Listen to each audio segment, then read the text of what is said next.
Welcome back to our YouTube channel. एक बार दोबारा आपका स्वागत करते हैं हमारे यूट्यूब चैनल में। आज का टॉपिक दोस्तों रहेगा हमारा बिल्स ऑफ एक्सचेंज।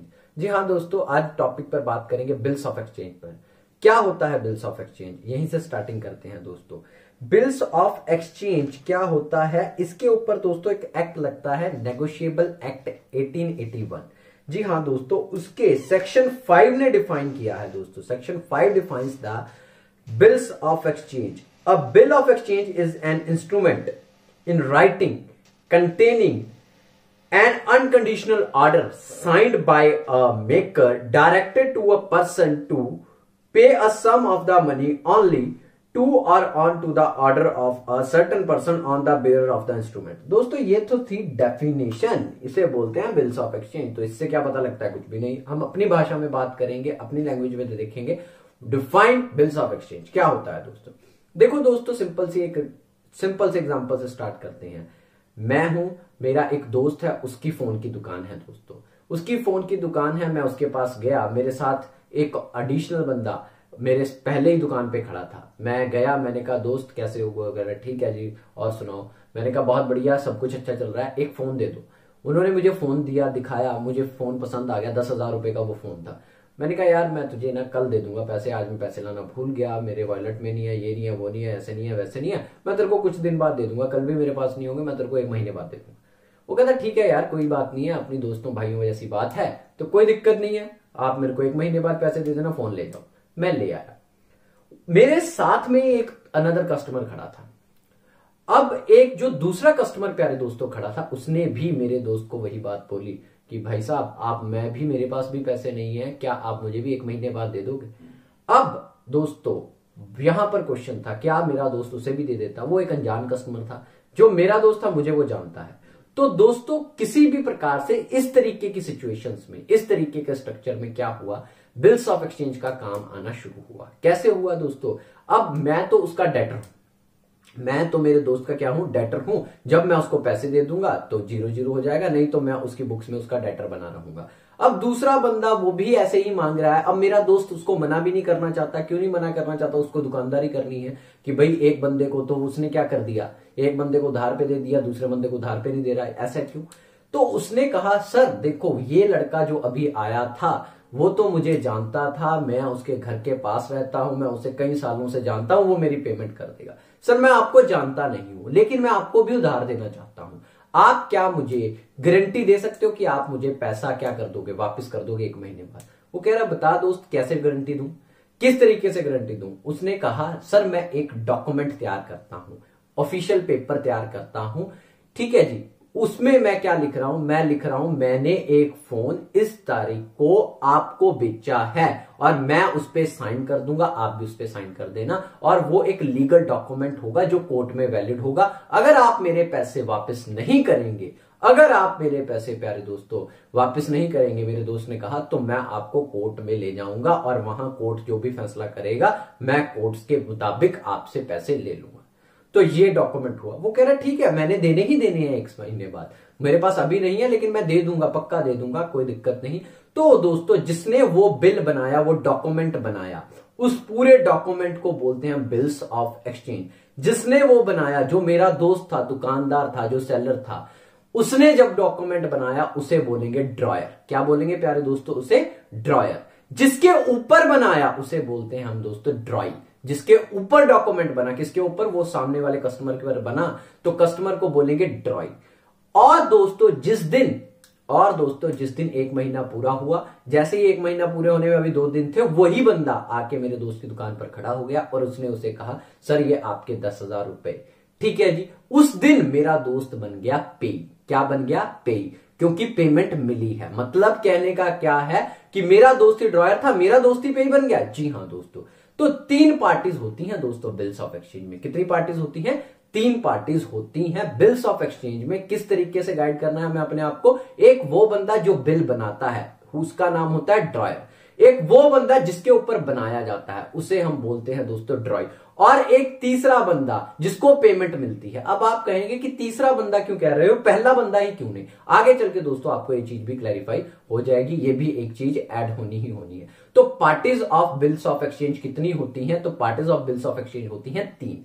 तीन पार्टीज होती हैं दोस्तों बिल्स ऑफ एक्सचेंज के लिए। अब तीन पार्टीज, इस पे ऊपर क्वेश्चन आता है, how many parties are in the bills of exchange. कितनी पार्टीज होती हैं? तीन। ड्रॉयर बनाने वाला, ड्रॉय जिसके ऊपर बन रहा है, पे जिसको पेमेंट मिल रही है। बड़ा क्लियर हो गया होगा मेरे हिसाब से, कोई दिक्कत नहीं होगी। अगर अब मैं आपके सामने डेफिनेशन रखूं तो आपको समझ आ जाएगा। अ bill of exchange in instrument in writing, writing में था, जी हाँ राइटिंग में था, कंटेनिंग अनकंडीशनल, कि उसमें कुछ और कंडीशन चीजें नहीं लिखी, मैं पेमेंट कर दूंगा तब देखेंगे तब देखेंगे। साफ लिखा था कि भाई मैं आपको पेमेंट कर दूंगा 10,000 रुपए की 1 महीने के बाद।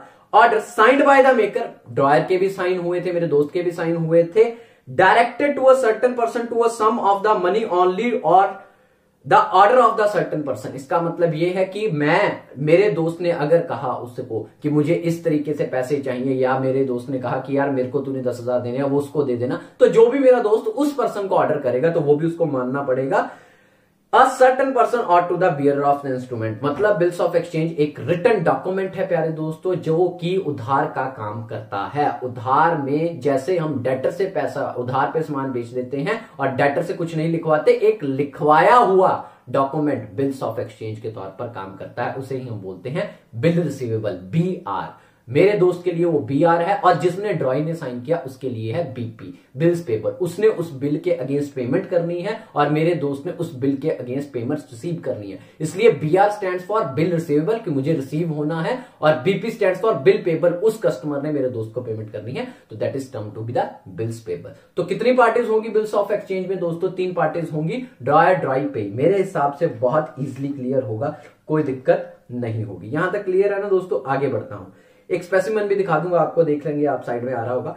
Part of bill of exchange क्या क्या होता है दोस्तों? डेट होनी चाहिए, बिल्कुल होनी चाहिए। बिल ऑफ एक्सचेंज पे क्या डेट नहीं डालेंगे? बिल्कुल डालेंगे। टर्म नहीं डालेंगे कि क्या चीज खरीदी है और कितने टाइम बाद आप पे दोगे, तो टर्म भी डालेंगे। अमाउंट भी डालेंगे, बिल्कुल डालेंगे, अमाउंट डालेंगे, इतनी अमाउंट देनी है। स्टैंप लगाएंगे ताकि कोर्ट उसको वैलिड माने, ठीक है जी। जो आप देखे होंगे लीगल डॉक्यूमेंट जिनके ऊपर शेयर से बने होते हैं, लीगल डॉक्यूमेंट आप सभी जानते हैं, जिनपे फर्दे वगैरह या किसी भी तरीके का एफिडेविट जिसे बोल देते हैं। उसके बाद दोस्तों स्टैंप्स के बाद पार्टीज की किससे लेना है और किसे देना है, ये भी चीजें मेंशन होंगी ही होंगी। ऐसा हो ही नहीं सकता दोस्तों कि ये चीजें उस पर मेंशन ना हो। अब दोस्तों दूसरी बात, दूसरी इंपॉर्टेंट बात, बिल 2 तरीके के होते हैं दोस्तों। एक होता है आफ्टर डेट, एक होता है आफ्टर साइट। देखो दोस्तों, मैंने एक बिल ड्रॉ किया, ड्रॉ करने का मतलब मैंने बनाया, बनाएगा कौन? हमेशा ड्रॉयर। मैंने बनाया, अब मेरा जो कस्टमर था वो दूर रहता था, मैंने उसको उधार में सामान बेचना है, मैंने उसको पोस्ट कर दिया। 5 दिन बाद उसको, 5 दिन बाद वो बिल मिला। मैंने 1 तारीख को बनाया था, उसे 6 तारीख को मिला। मैंने 1 तारीख को बिल बनाया, मैंने पोस्ट कर दिया, उसे 6 तारीख को मिला। जिसको मैंने उधार में सामान बेचना है उसने 6 तारीख को साइन करके मुझे वापस कर दिया। 6 तारीख को उसने साइन कर दिया और वो मेरी दुकान पर आके पकड़ा गया। अब दोस्तों मैंने 1 महीने का टाइम दिया है। क्या मैं 1 महीने का टाइम 1 तारीख से लेकर, अगर 1 मार्च को दिया था, 1 अप्रैल तक गिनूं, या जिस दिन उसने एक्सेप्ट किया उस दिन गिनूं? जिस दिन उसने एक्सेप्ट किस दिन किया? 6 तारीख को। तो मैं कब से वो टाइम गिनूं, कब मैच्योरिटी बनाऊं इसकी? तो दोस्तों इसका बड़ा सिंपल सा आंसर है, अगर बिल आफ्टर डेट है तो जिस दिन आपने बना दिया था उस दिन से। मतलब अगर मैंने बिल के ऊपर लिख दिया आफ्टर डेट वर्ड, तो जिस दिन मैंने बना दिया, चाहे उसको 29 तारीख को मिले, मैं उस दिन से टाइम काउंट करना शुरू कर दूंगा। और जिस दिन अगर दोस्तों किसी भी प्रकार से, दूसरा है आफ्टर साइट, जिस दिन वो साइन करेगा उस दिन से। मतलब आफ्टर डेट के लिए दोस्तों 1 मार्च का बिल 1 अप्रैल को कवर कर लेंगे, और 6 मार्च का बिल अगर आफ्टर साइट है तो उसको 6 अप्रैल को कवर कर लेंगे। यहां एक और बात ऐड करनी है दोस्तों, डेज ऑफ ग्रेस। सरकार कहती है किसी भी कारणवश जब आपकी ड्यू डेट आए, ड्यू डेट का मतलब पेमेंट करने की डेट आए, हो सकता है उस दिन बैंक बंद हो सकता है उस दिन कुछ और दिक्कत आ रही हो सकता है कर्फ्यू लगा हो, कुछ भी हो सकता है, तो इसलिए आपको 3 दिन एक्स्ट्रा दिए जाएंगे जितने टाइम का बिल है। उन्हीं 3 दिनों को बोलते हैं दोस्तों डेज ऑफ ग्रेस। इस पे भी क्वेश्चन आ सकता है, डेज ऑफ ग्रेस का मतलब कितने दिन होते हैं? डेज ऑफ ग्रेस का मतलब 3 दिन होते हैं। अगर 1 तारीख का बिल है 1 मार्च का, तो इसकी मैच्योरिटी 1 महीने बाद 1 अप्रैल को बनती है, लेकिन डेज ऑफ ग्रेस ऐड करने पर 1 अप्रैल प्लस 3 डेज मतलब 4 अप्रैल को इसकी मैच्योरिटी प्यारे दोस्तों बनेगी। ठीक है, ये भी बात आपको क्लियर होगी। अगर आफ्टर साइट का बिल है तो 6 अप्रैल को उसकी मैच्योरिटी बन रही थी, 6 + 3 9, तो 9 अप्रैल को दोस्तों हमें क्या करना होगा? 9 अप्रैल तक वेट करनी होगी। डेज ऑफ ग्रेस हमेशा ऐड होते हैं। ठीक है जी, ये चीज भी क्लियर होगी मेरे हिसाब से सारी चीजें यहां तक क्लियर होगी। एक नया डॉक्यूमेंट और ऐड करूंगा दोस्तों जिसका नाम है promissory note. Promissory note, note का मतलब ही क्या होता है, नोट तो आप सभी देखते हैं, करेंसी नोट जो से होते हैं। नोट में, प्रोमिजरी नोट में दोस्तों दो पार्टीज होती हैं। प्रोमिजरी नोट में दो पार्टीज होती हैं, एक होता है मेकर, एक होता है पे। एक होता है मेकर, एक होता है पे। मेकर कौन, जो बिल बनाता है, और पे जिसको पेमेंट करता है। तो दोस्तों सिंपल सी बात है, इसमें तीन पार्टियां नहीं होती। दूसरी बात, इंपॉर्टेंट बात, इसमें ड्रॉयर बिल, जिसने सामान बेचा है वो बिल नहीं बनाता। कौन बनाता है, ड्रॉई बिल बनाता है। वो सामने से लेके आता है कागज की भाई मैं इतने इतने पैसे का सामान आपसे खरीद रहा हूं, आप ये बिल एक्सेप्ट कर लो। इसीलिए उसे बिल्स ऑफ एक्सचेंज ना कह के प्रोमिसरी नोट बोलते हैं। तो उसमें पार्टीज भी कितनी होती हैं दोस्तों, उसमें सिर्फ दो पार्टीज होती हैं, एक मेकर जिसने बनाया है, जनरली वो कौन होता है, ड्रॉई, और एक पे जिसको पेमेंट करना है। ठीक है जी, लास्ट में पेमेंट होएगी जिसको, तो वो होता है जनरली ड्रॉय। तो दूसरी इंपॉर्टेंट बात दोस्तों, बिल्स ऑफ एक्सचेंज और प्रोमिसरी नोट, ये दोनों की पार्टीज आप याद रखनी है। बिल्स ऑफ एक्सचेंज में तीन पार्टीज और प्रोमिसरी नोट में दोस्तों दो पार्टीज, आपको ये क्लियर होगी। आगे बढ़ता हूं दोस्तों, बिल्स ऑफ एक्सचेंज के केसेस पर बढ़ता हूं। क्या क्या केसेस हैं, डिफरेंट डिफरेंट वैरायटीज क्या हैं, क्या क्या पॉइंट आ सकते हैं। देखिए दोस्तों, अगर कोई भी बंदा अच्छे ढंग से काम करे, जितने दिन की मैच्योरिटी है उतने दिन पर काम करे, तो मेरे हिसाब से किसी को कोई दिक्कत नहीं है बिल्स ऑफ एक्सचेंज पर काम करने की। तो सबसे पहले वैसे ही बात करते हैं। एक बिल बनाया ए बंदे ने, ठीक है जी। ए बंदा क्या है, सेलर, याद रखिएगा। ए बंदा सेलर है, बी बंदा क्या है दोस्तों, बायर है। बी बंदा खरीदने आया है, तो ऑटोमेटिकली अगर मैं एंट्री करूं, ए ने उधार पर सामान बेचना है बी को, तो एंट्री होगी B to sales. B to sales, 100 रुपए 100 रुपए। किसकी बुक्स में, ए की बुक्स में। दो बंदों की बुक्स बनानी होती है इसमें, एक ड्रॉयर की, एक ड्रॉई की। क्यों समझा रहा हूं, क्योंकि न्यूमेरिकल पोर्शन में ये चीजें आएंगी, थ्योरेटिकल पोर्शन में ये चीजें आएंगी, वहां समझना बहुत डिफिकल्ट हो जाएगा, इस करके जल्दी से समझ लीजिए। बी टू सेल्स, 100 रुपए 100 रुपए उधार पे काम किया, ठीक है जी, इसीलिए बी का नाम आया। ए ने बी को सामान बेचा, अब बी ने सामान परचेज किया, तो ऑब्वियस सी बात है दोस्तों, बी की एंट्री करेगा purchases to A, purchases to A. उसके बाद अगर बात करूं दोस्तों, अब मैंने एक रिटर्न डॉक्यूमेंट बनवाना है। मैंने कहा, ए ने, मतलब मैं ए हूं, बी को बोला, ए बोला किसको, बी को। क्या बोला, सिंपल सी एक ही लैंग्वेज में बात की कि भाई मैं एक कागज बना रहा हूं, इसके ऊपर साइन कर देना। ठीक है जी, मैंने कागज बनाया, मेरे पास वो कागज है। बीआर, उस कागज का नाम क्या है, बिल्स ऑफ एक्सचेंज। मेरे लिए क्या है, बिल रिसीवेबल, मैंने उससे पैसे लेने हैं ना, इसलिए मैंने बीआर को डेबिट करूंगा टू किसका नाम, जो मैंने ऊपर बनाया था, बी बनाया था, तो बी से किसको काट दूंगा, बी से। तो B R to B 100 rupees, 100 rupees. और इसी तरीके से वो उसको एक्सेप्ट करेगा, और वो क्या करेगा दोस्तों, A account debit to BP. A to BP क्यों करेगा, ए उसने क्या बना रखा था, क्रेडिटर। अब वो क्रेडिटर पक्का हो गया है, लिखित में हो गया, तो इसलिए क्या कर देगा, बीपी। तो ए टू बीपी, 100 रुपीज 100 रुपीज। महीना खत्म हुआ, महीने के बाद वो मुझे पेमेंट देने आ गया, मुझे कैश या बैंक मिल गया, कैश या बैंक में पैसे मिल गए, तो मैं कैश एंड बैंक को डेबिट कर दूंगा, टू बीआर कर दूंगा, काम फिनिश। वो क्या करेगा, बीपी टू कैश, उसका भी काम फिनिश। तो बड़ी सिंपल सी एंट्री है, बड़ी सिमेट्री में एंट्री है, कोई दिक्कत नहीं होगी। आप सभी +1 +2 ग्रेजुएशन करके बैठे हैं, तो आपको इतनी बातें सबसे इजीली क्लियर होंगी। ठीक है जी, अगर कोई डाउट है तो कमेंट बॉक्स में जरूर पूछ लें। अगर बात करूं दोस्तों मैं सेकंड केस के ऊपर, सेकंड केस में क्या होगा दोस्तों, उसमें होगी इंडोर्समेंट। क्या होगी दोस्तों, इंडोर्समेंट। इंडोर्समेंट का मतलब क्या होता है, अगर मैं दोस्तों ए नाम का बंदा हूं, मैंने किसी के ऊपर बिल बनाया बी नाम के बंदे पर, मैंने कहा ए हूं मैं, बी यार मैंने तेरे को बिल दिया था, मेरे को पैसे वापस कर दे। ठीक है जी, मेरे को पैसे वापस कर दे, अपना बिल ले जा। अब उसने मेरे को आगे से क्या जवाब दिया, सर आपने 1 महीने का टाइम दिया था, अभी तो 2 दिन हुए हैं। ठीक है जी, मैंने कहा यार जरूरत है, प्लीज दे सकता है। वो कह रहा मैंने आपसे 1 महीने का टाइम लिया था, 1 महीने से पहले मैं नहीं दूंगा। मैंने कहा ठीक है जी, बी क्यों दे भाई, अगर मैंने ही उसको 1 महीने का टाइम दिया है तो क्यों दे। सिंपल बात है ना, क्लियर होगी।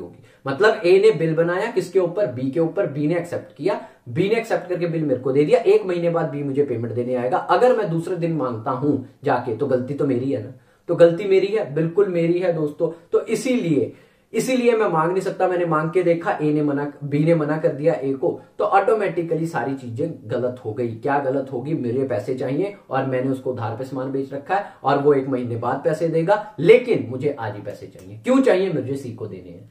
मुझे किसको देने हैं, अपने सप्लायर सी को देने हैं। सी बोला यार मुझे नहीं पता, पैसे दे, कहीं से भी दे। मैंने कहा दोस्त मेरे पास पैसे नहीं है। सी को साहब बोला मेरे पास पैसे नहीं है, मैंने क्या करना है, मैं सिंपल तेरे को एक बात बता देता हूं, मेरे पास पैसे आएंगे किससे, बी से, और जैसे ही आएंगे मैं तेरे को दे दूंगा। सी कह रहा मुझे तेरे पे भरोसा नहीं है, तू ऐसा ऐसा ही बंदा है, मुझे तेरे पे भरोसा नहीं है। मैंने कहा देखिए मेरे पास कागज है, मैंने कहा देखिए मेरे पास क्या है, कागज है, ये पकड़ कागज, सीधा सी से पैसे ले लेना, सीधा सी से क्या कर लेना, पैसे ले लेना, सीधा क्या कर लेना, सी से पैसे ले लेना। अब बी से पैसे ले लेना, सीधा सी को कहा बी से पैसे लेना। अब बी कह रहा है यार ठीक है, बी को तो मेरे को भी देने थे, सी को भी देने हैं, उतने ही पैसे देने हैं। तो सी कह रहा है यार ठीक है, इससे भी बच सकते हैं कि सीधा मैं किससे कांटेक्ट कर लूं, बी से। मैंने कहा ये ले पकड़ सी कागज, सी ने कागज पकड़ दिया। सी कहता 1 महीने बाद मैं बी के पास जाऊंगा, बी मुझे पैसे दे देगा। मैंने कहा बिल्कुल देगा, उसने मेरे देने हैं। सी गया बी के पास, बी का दरवाजा खटखटाया, हाँ जी मैं आया हूं जी। सी वो कह रहा मैं तो नहीं आपको जानता। बी बोल रहा है, कह रहा है देखो दोस्त आपने ये ए को दिया था। मैंने कहा हाँ बिल्कुल दिया था। तो कह रहा है मैं उसके पैसे लेने आया हूं। मैंने कहा आप क्यों आए हो, ए आएगा। कह रहा है ए ने मुझे भेजा है। मैंने कहा ठीक है जी। मैंने ए को फोन किया, मैंने कहा ए यार तेरे अब कोई बंदा आया है, तेरे पैसे मांग रहा है। ए कह रहा दे दे कोई दिक्कत नहीं है, दे दे कोई दिक्कत नहीं है। बी कह रहा है ठीक है, मैंने ए को भी तो देने थे, मैं सी को दे देता हूं। तो इसे बोलते हैं इंडोर्समेंट। अगर अपना बिल कोई किसी को दे दे और किसी भी प्रकार से दोस्तों वो बिल आगे पेमेंट हो जाए तो उसे बोलते हैं इंडोर्समेंट का बिल। तो सेम एंट्रियां दोस्तों इसमें रहती हैं। सबसे पहली एंट्री वही सेम रहेगी सेल की, B2 सेल्स। उसके बाद एंट्री सेम रहेगी BR2 बी, ठीक है जी, क्योंकि बी। और उसके बाद एंट्री एक आएगी एडिशनल एंट्री दोस्तों। एडिशनल एंट्री क्या आएगी, मैंने बिल किसको दे दिया, मैंने बिल दे दिया सी को, तो मेरा बिल चला गया बाहर टू BR। किसको दिया, सी को, सी को डेबिट कर लूंगा, टू BR कर दूंगा। बिल्स पेबल या ड्रॉई के केस में, ड्रॉई जो है जिसने बिल बनाया, सॉरी जिसके ऊपर बिल बनाया गया है, जिसने पेमेंट करनी है। अब मुझे एक बात का सिंपल सा जवाब दे दो आप सभी लोग कि भाई उसको कोई फर्क पड़ता है कि मुझे पेमेंट कर रहा है या सी को, देनी उतनी पेमेंट है, तो उसकी बुक्स में कोई चेंज नहीं आएगा। इसे बोलते हैं इंडोर्समेंट।